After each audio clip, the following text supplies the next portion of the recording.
Alright, so take a look at this product. There are no permanent logos or flashy product names. The labels only provide the minimum information necessary to explain what each item is: a notebook, a pen, a storage case. The brand name is not displayed in a noticeable position. Even so, some of you may have recognized where these products come from the moment you saw them. It's MUJI. The Japanese name Mujirushi Ryōhin literally means no brand quality goods. Normally, if a company does not show its brand name, people should have difficulty remembering its products. And yet, MUJI has become a familiar and widely loved brand in Japan and many other countries. So the question is, why does MUJI avoid prominently displaying large logos and the brand names on its products? And why has the world become so fascinated by this unusual brand? Right, so before we can understand that, I would first like to ask you a question. For those of you who already know MUJI, what kind of image do you associate with its products? And for those discovering MUJI for the first time, what impression do these products give you? Well, many people describe MUJI as a Japanese minimalist brand or Zen-inspired design brand. Well, although what Japanese people think about MUJI is a bit different maybe, I'll explain this right anyway, but this impression is understandable. Its products often use like calm shade of white and beige, avoid unnecessary decoration and make use of natural materials. However, MUJI was not originally created to sell Japanese minimalism to the rest of the world. Its origins were not really about design. Instead, MUJI began with a simple question about the products being sold at the time. The question is, do we really need to pay for all of this? MUJI was born in Japan in 1980. At the time, Japan was becoming increasingly prosperous and companies were producing like large quantities of new products. To make their products stand out, companies displayed their brand names prominently, used elaborate packaging, and selected only products that looked visually perfect. Well, consumers also began seeking famous brands and products that appeared newer, more luxurious, and more impressive. But MUJI questioned this way of making products. If the taste was the same, did food really need to be thrown away simply because its shape was slightly imperfect? If the quality remained unchanged, was an additional process really necessary just to make the surface look more attractive? And did consumers really need to pay more for a box or a brand logo than for the product inside? But rather than beginning by adding value to products, MUJI began by removing the things that products did not need. So when it started launched, it offered just 40 products, 31 food items, and 9 household goods. The phrase that represented this philosophy was lower priced for a reason. In Japan, products are sometimes sold at a discount, because their shape is imperfect or their package has been damaged. These are commonly known as like wakeari shouhin, wakeari products, meaning products that are cheaper for a reason. That's why I've seen like so many times, even in daily life. However, MUJI's reasons for being affordable were completely different. Avoid wasting materials, remove unnecessary production processes, reduce excessive packaging. So by following these 3 principles, MUJI aimed to eliminate waste and develop products that were genuinely useful in people's everyday lives. So now, let us compare one of its products with similar products sold elsewhere in Japan. Right, so this is a MUJI notebook. I'm not sure you see it. Just like basic notebook. The cover is very simple, but what I want you to pay attention to is the paper inside. I'm not sure because of the light, but I will show you like close up later. Many ordinary notebooks use bright white paper, but producing paper this white requires an additional process in which the pulp is bleached. Well, MUJI removed this bleaching process. Well, as a result, the paper is not perfectly white, and it has slightly beige, more natural color. MUJI decided that bleaching was not essential to the function of this particular product. I totally agree. Notebook itself even includes a message explaining that unnecessary processing and the decoration have been removed. This is what they say here in Japanese, but I will put the translation later. And I actually use this notebook regularly. If you ask me whether I preferred like bright white paper or this beige color paper, I honestly choose the white paper. But when I actually use this notebook, the color causes me no problems at all. I naturally come to the conclusion that this color is good enough. But that feeling is extremely important to understanding like MUJI as a brand. We will return to it later in the video, so please remember it. Right, so MUJI also uses this type of paper not only for notebooks, but for memo pads, product lovers, and packaging. Well, ultimately, this same philosophy also helps explain why MUJI does not place large logos on its product. MUJI's decision not to emphasize its logo is an extension of its belief in removing things that are not truly necessary. However, this creates an interesting contradiction. For most brands, a logo is extremely important, as we all know. But companies spend enormous amount of money on advertising and sponsorships while repeatedly showing their logos so that consumers like us will remember their names. What MUJI does almost the exact opposite. So how did it become a brand supported by people around the world? Well, to understand what makes MUJI truly remarkable, you first need to understand what kind of other stores exist in Japan.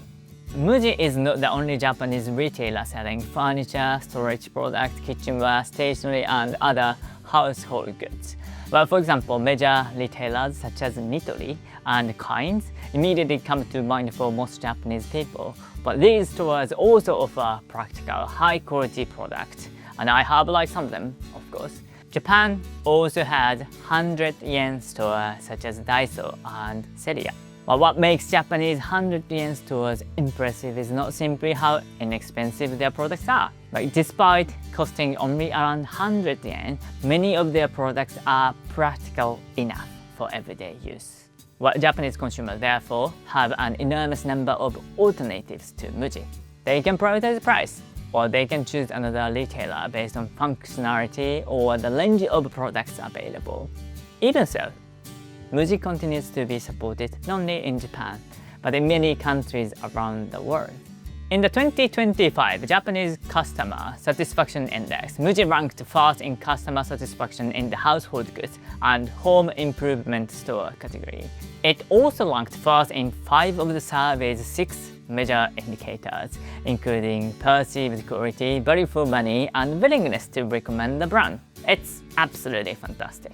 In other words, MUJI is not simply a brand with high name recognition. It's highly evaluated across the entire customer experience. When you consider that Japan has so many cheaper stores and high-quality competitors, the fact that MUJI has achieved this level of recognition without placing large logos on its products shows just how unusual the brand really is. So we all want to know, what exactly makes Japanese consumers choose MUJI? I think the answer becomes clearer if you look at some of the MUJI products I actually have in my home. To explain that, I will show you again the product I bought in MUJI. Alright, so these are a couple of MUJI products in my house, as I told you. This toner and this moisturizing milk I showed you at the beginning.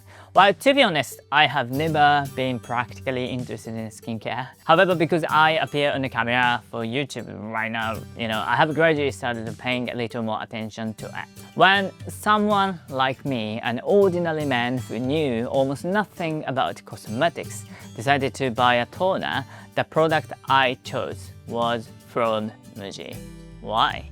Well, because I thought MUJI will be fine. And this fine is very important. At first that might sound strange. What exactly does that mean? But this feeling is precisely what MUJI has managed to create in the mind of its customers. Well, Japan is full of toners that are more expensive and probably higher in quality than MUJI's. But I was not looking for that level of performance. I simply wanted something reasonably priced with a decent level of quality. In that sense, it didn't necessarily have to be MUJI. And yet, just like many other Japanese consumers, MUJI was the first brand that came to mind. MUJI itself explains its philosophy in the following way.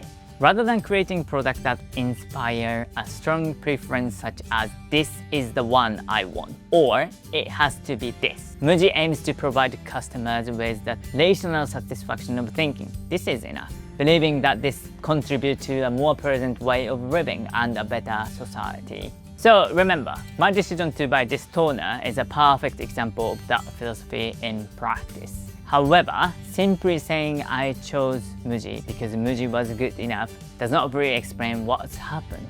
There must have been, a reason I felt that way in the first place. And considering that MUJI does not, prominently display its brand name on its products, the mystery becomes even more interesting.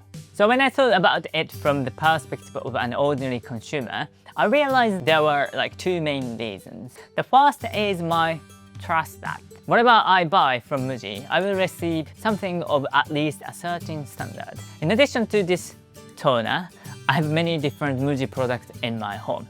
Cups, towels, notebooks, packaged carry, and storage cases. Of course, these are completely different type of products. However, I have rarely had any major complaint about the MUJI product I have used. They are not particularly luxurious, as I told you, but they also rarely break immediately, feel extremely difficult to use, or make me regret buying them. These small moments of satisfaction accumulate each time I purchase another product. As a result, even when I buy something from a category I've never tried before, I naturally think, if it's from MUJI, I probably will not make a serious mistake. Of course, it's not expensive. This is also related to the fact that MUJI is not simply a stationery brand, a furniture brand, or a cosmetic brand. It sells clothing, like food storage products, furniture, skincare products, and many other items connected to almost every part of daily life in Japan.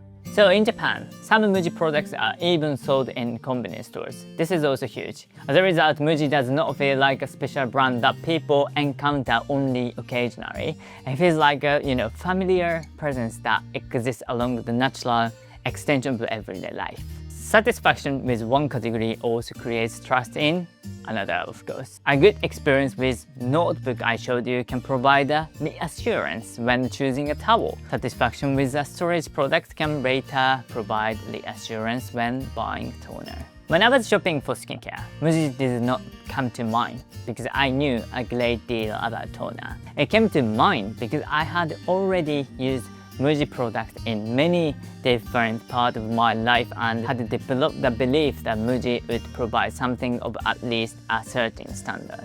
Alright, so the second reason is the design of its products. While this may be closer to the reason many people outside Japan choose MUJI, the design may not have originally been a deliberate strategy. As I explained earlier, it may simply have been the result of removing unnecessary elements as much as possible. So, whatever the reason, MUJI products tend to be simple and easy to incorporate into everyday life. I don't consider myself someone with a particularly strong sense of design, but I trust that if I buy something from MUJI, it's unlikely to make my room feel visibly noisy. MUJI stores may also play an important role in creating this impression. Their interiors are generally unified around shade of white, beige, and natural wood. The spaces also minimize flashy advertising and unnecessary decoration.